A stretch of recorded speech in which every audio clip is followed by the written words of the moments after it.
Dito tayo ngayon sa EDSA Cubao, corner EDSA Aurora. Diyan po ang daloy ng southbound. Papunta po yung Baclaran. Grabe na ang traffic eh. Simula po dito sa Aurora Cubao, medyo mabigat na ang traffic. Ito naman po yung Baclaran. Yan, araw-araw umiikot ang mundo dito sa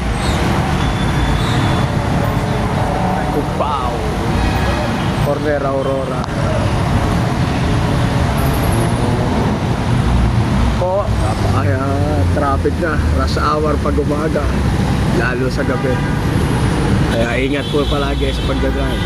Ride safe.